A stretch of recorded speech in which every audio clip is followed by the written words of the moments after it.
A question to Michael. What about the role of climate instability in Africa? I didn't hear. Right. The role of? Speak more loudly. Sorry. What is the role of climate instability in Africa? In affecting yields and food security. Exactly. In the model that you are presenting and how it can be overcome. No. Do you want to take a few questions? All right. Why don't we take a few questions? See. Yes.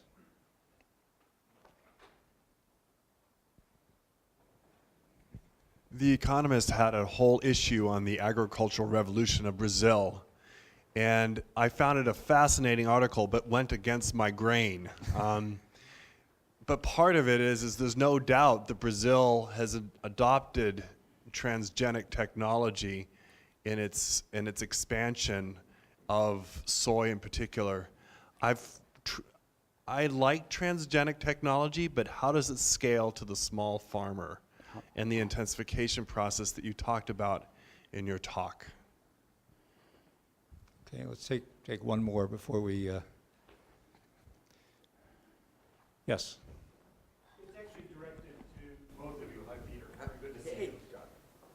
Professor Lipton, your fundamental assumption is that the urbanization estimates are fundamentally wrong and grossly overestimated. But I heard Peter say that we need to rethink the political economy of development and include anthropologic and sociologic and other factors. What if people are moving to cities not because there are jobs there, but they're being pulled to cities for other reasons, including access to images of the world that they have access through media and whatnot? What if you're fundamentally wrong and the urbanization dynamic is as big as is predicted for Africa? Okay. So that sounds as if it's mostly you. So No, I think it's both of us. okay. Yes. Okay. So do you want to start with the climate instability one? Well, I'm. Or whichever one you'd like to say. Okay. Shall I take? No, you have Oh, one still on. got it on. You're Okay, fine. good. You're Okay, wired. Yes.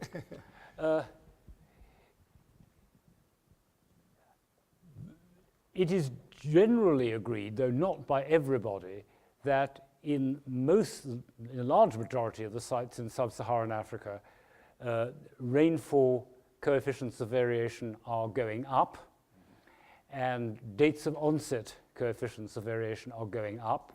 It's rather difficult to be sure of either of these things because you really need quite a long time series to reach statistically significant conclusions about these things. But it seems to me likely, and it seems to me also from modeling, to be likely that instability, climate instability, is going to continue to get worse. Obviously, that means that if you can transfer water from one place to another and from one time to another, the gains from being able to do that go up very substantially, i.e. the rates of return to irrigation are increased by greater climate instability up to a point. I mean, if the climate instability is such that the source of the irrigation water has no water at all at a key time, then it flips the other way. But most of the time, I'd expect the effects of growing climate instability to be to increase the rates of return to irrigation in sub-Saharan Africa, to increase the strength of the case for it. Brazil and transgenics. Well, I think it's quite true that the pressures on private sector transgenic research are to make things which are demanded by large farmers, because collecting your royalties from small farmers is a lot more of a hassle than collecting them from a few big farmers. And that, in fact, is what's happened, certainly in the north. But where transgenics are available, they don't show any discrimination by size. The best example is BT cotton, both in India and in South Africa. And BT cotton has been as widely adopted by very, very small cotton smallholders as it has by large holders. I think the same is true of BT corn, where that's come in. I mean, of course, if you're thinking of a transgenic that's there in order to resist weedicide, I mean, small people will very often prefer not to use weedicide, but to use hand labor, so there'll be no advantage to them in that sort of transgenic. But certainly transgenics that resist insects, I don't think there are any particular advantages of a large person from the user end. The problem is providing incentives to private firms to do research into the sort of crops and techniques that small farmers need. Urbanization. Well, the evidence for gross overstatement is in a very nice little paper which is on the web by Deborah Potts, P-O-T-T-S, a University of London geographer, called Whatever Happened to Urbanization in Africa. Essentially, it's just over-projection of past trends. Whenever people come and actually measure what's happened, much less has happened than they believe. But on top of that, if your urban-rural limit is 5,000 and the place expands over 5,000, it becomes called urban, even if there's no change in its characteristics. Towns define their borders more and more broadly. So all sorts of things are happening definitionally, which don't mean urbanization is happening on the ground. In fact, a chapter called The Myths of Urbanization in my Why Poor People Stay Poor gives quite a lot of evidence of the scale of these sorts of effects. Yes, I agree, a lot of people, if they're coming to towns for jobs, they're being disappointed. They may be coming for other reasons, but maybe the answer is I don't think this is a state matter. I think it's an interesting question if it is not paying the, quote, the market, unquote, to provide services that make rural life more attractive for rural people to stay there. Why should that be? Let me just chime in on some of Michael's comments. On the climate change, first effect is it's going to make irrigation and water control investments have higher payoff. But I'm reminded of a comment that Hans Binswanger, who knows a lot about smallholder agriculture and agricultural productivity growth in Africa, a comment he made at the Gates Foundation about a year ago. He said, look, if we could get productivity growth in Africa up to 3 or 4% a year, we will have a cushion against the instability from climate change that we don't have at the moment. The key thing is to get the productivity growth going. We'll live with climate change. I heard Bill Gates then say the same thing at the IFAD conference in response to that same basic question. The key right now in 2012 is we have to make the investments in getting productivity growth going. Clearly we want a more resilient, a more flexible agricultural system. That's fine. Let's think about how to do that. But let's make sure we're getting productivity growth off the ground really rapidly. On the urbanization question, Osman Badiane did the second in what, let me put the plug in for Stanford's Food Security and Environment Symposium series on global food policy and food security. Badiane did the second one on the failure of the structural transformation in Africa. I was his discussant, so I was there and I listened to it. He made the point that the structural transformation is happening in Africa, but in a rather perverse way. People are leaving the agricultural sector because they can't be very productive. They've run out of extra land. And they're showing up in informal, non-farm jobs. We might call them urban. They might not be technically urban, but that isn't really the point. The point is they're actually not working productively on the farm anyway. They are very low productivity jobs. So then you think about the Lewis model, economic development with unlimited supplies of labor. We used to think that labor came off of farms, and we had to raise farm productivity as a way of generating that. What if it's in the informal service economy, and we don't have any technologies available for raising productivity there? So I think this, I don't want to call it premature, but at least a perverse pattern of urbanization is something we ought to be worrying about. All right. There's another question back there and one up here.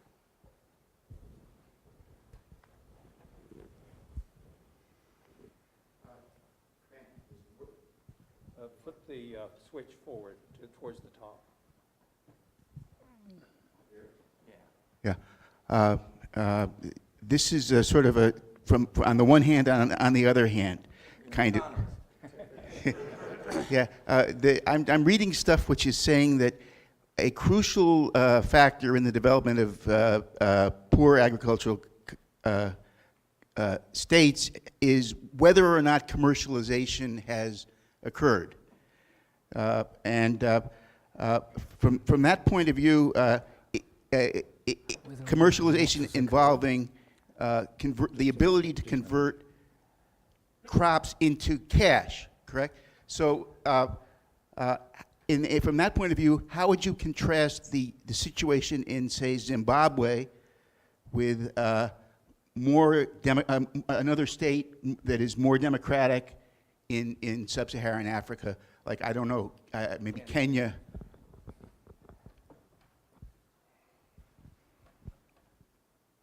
I don't know. Commercialization is essential to raising productivity. You can't raise productivity of traditional subsistence farming without access to inputs that are more productive and without access to markets that allow you to sell that surplus and start exchanging for other things that you need. So in some fundamental sense, commercialization is at the heart of agricultural modernization. But how do you bring that about? What kind of investments do you need? Michael and I have argued over the last 40 years on exactly how much you have to invest in markets and whether you want to get them out there before the surpluses are there or after the surplus. But neither of us worry about that. We do need to commercialize agriculture as the only way to raise productivity. So I don't see any way around that. Now, comparing different countries, it's hard to make any comparisons with Zimbabwe these days. The interesting comparison might be between Tanzania and Kenya, where both of them have fairly similar cropping patterns, and Tanzania is not nearly as far along in the commercialization process as Kenya is. Is that a good thing or a bad thing? By coming later, they may have opportunities that the Kenyans have sort of already reaped and don't have the productivity sources available to them. You got to have your feet on the ground to be able to answer those questions, and I certainly can't answer them from here. I think this is a question that does require a two-handed answer. I mean, I completely agree with what you said, Peter. Developing a modern, functioning economy means making trade and exchange easier. I have two worries. One is that it is almost standard in economics to say, normally, don't subsidize things. And there is a sort of little hidden PS, but it's fine to have free roads all over the place. And what that really means is that you are implicitly making it less attractive to produce for yourself or for a local market, and more attractive to produce for a distant market. And the more distant the market is, the more you're effectively subsidized by state transport systems. Now, where do I take that? I certainly don't say, therefore, don't build roads in Africa. But what I do say is recognize that you are providing serious disadvantages for small farmers, for whom a very large part of production is for themselves or for local production. And that these guys are not, and I know you're not saying they are, but many people say, oh, they're not commercial farmers. The image of a commercial farmer is a big farmer. But a commercial farmer is actually someone who transacts with the market, who buys fertilizers and for that reason needs roads, who wants, in a good year, will sell product, in a bad year, maybe buy it, who will buy it sometimes of year, sell it others, who responds to incentives. These people are highly commercial or they wouldn't survive. And I am somewhat concerned that some of the methods to stimulate market development and integration, necessary as they are, have very bad spin-off effects. Bad transport is a form of protection. Protection as such by fiat is usually, not always, but usually just inefficient. But if you have bad transport, well, you're protected against imports. Now, okay, develop the country, get rid of that bad transport. Well, what you're really doing is providing a hidden subsidy to distant trade and a discouragement to the small local producer. And it worries me. I wonder if you could say something. I wonder if you could say something about policies, subsidy policies and tariff policies in developed countries And there are consequences for smallholders, rural smallholders? It's easy.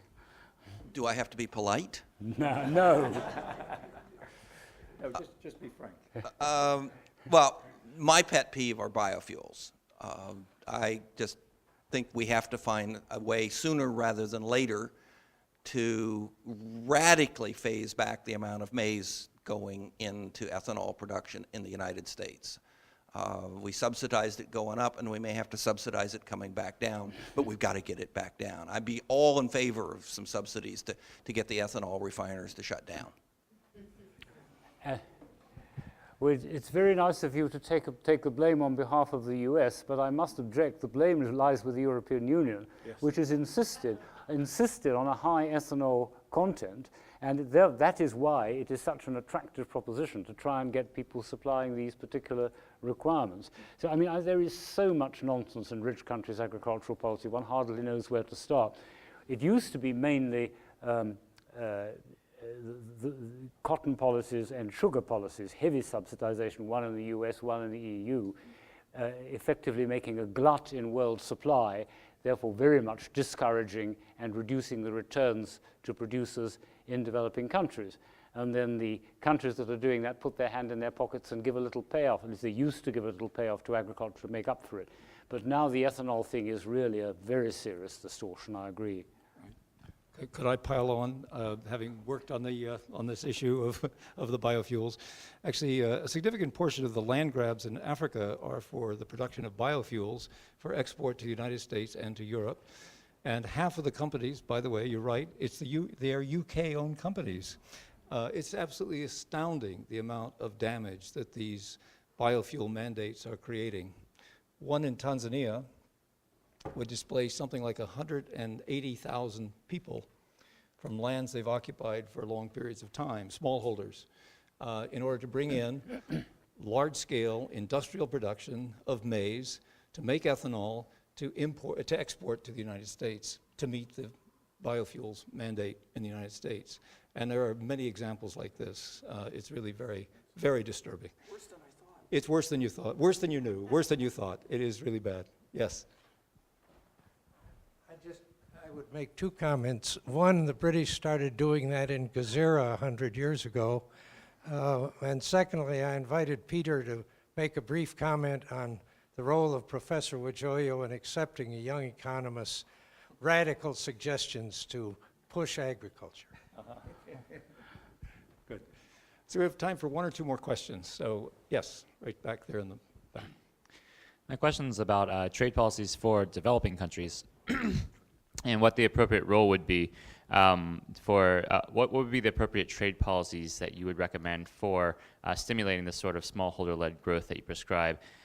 Is there argument for more protection policies so as to increase prices for the smallholders, or is more open trade better for the input prices for net buyers for export, or is it completely irrelevant? Is trade policy not where it's at? That's the hot button question. That's you. Yes. That's the hot button question. I just spent 2 weeks in Indonesia in February, and Professor Wajoyo would be turning in his grave now if he knew what was happening to trade policy in the country. The Parliament is about to pass a law that will prohibit the import of food. Not rice alone, food across the board. They've got an escape clause that you can import in case of an emergency, but only Parliament is allowed to declare an emergency. It can't be done by the Ministry of Trade or the Ministry of Agriculture, the coordinating minister, or the President. It's going to have to be a parliamentary decision. Now, ostensibly, this is done in support of smallholder farmers so that they will have more incentives to produce and have higher prices and better incomes. Of course, what it's doing is sharply penalizing the poor, 80% of whom are net buyers of food. And so I mean, I understand the appeal of helping your smallholders, but that's not a development strategy. That's just a political strategy. Absolutely. David, you know, there may be a permanent emergency on the import of wheat. It's not trivial because next year Indonesia becomes the world's largest importer of wheat. It will surpass Egypt as the world's largest importer of wheat. I think it's going to be 8 million metric tons of wheat in next year. There's a new flour mill opening up every 6 weeks now in Indonesia. So wheat is a serious question. My understanding is pangan, which is the word for food, includes wheat, but maybe not. Maybe they are going to be self-sufficient in wheat. That would be a challenge. Oh, God. All That'd that be wheat, that's a crazy. that's a lot of pizza crust, isn't it? It's whatever. It's noodles. Noodles. It's mostly instant noodles. Yeah, right. Okay, one last question. I wanted to ask more about the climate impacts that we'd be looking at as we look ahead to 2050, not only water becoming variable, but temperatures going up. It's my impression that a lot of basic grains and perhaps other crops have temperature thresholds above which the yields start to drop rapidly. So is there some other set of crops that do well at high temperatures, or is there some progress in heat? I'm not aware of heat-resistant varieties being easily developed and introduced. Where is that going to go in the mix as we look ahead? Well, sorry.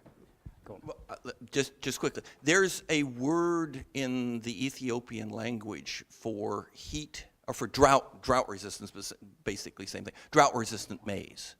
The word is sorghum.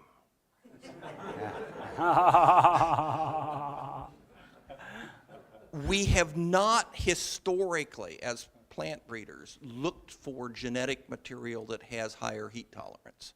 We don't know what's out there. I assure you they're starting to look.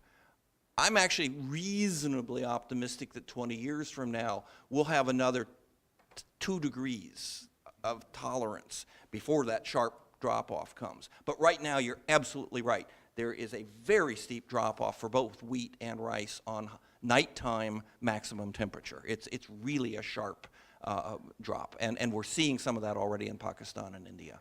I agree with that optimistic view because both wheat and rice are grown under a rather wide range of temperature conditions, and that suggests that out there the plant material is waiting to be bred for high-yielding but also better heat-resisting plants, if the priorities are there, yes. Actually, a couple of years ago, there was a paper published by a group, the University of Nebraska and so forth, looking at rice yields at Erie, and saw a decline, about 10%, and concluded that it was due to higher nighttime temperatures, where the metabolism of rice is still going faster, and there's no offsetting photosynthesis to replace the lost starch and sugar. So we may already be seeing some of this, and it could get worse. Yeah. So, all right, I want to thank both of our Leontief Prize recipients for being here, well, for a lifetime of work that they've contributed, mostly. That's far more important than you're just being here for this event. And thank you for letting us honor you in this way. Thank you very much. Thank you.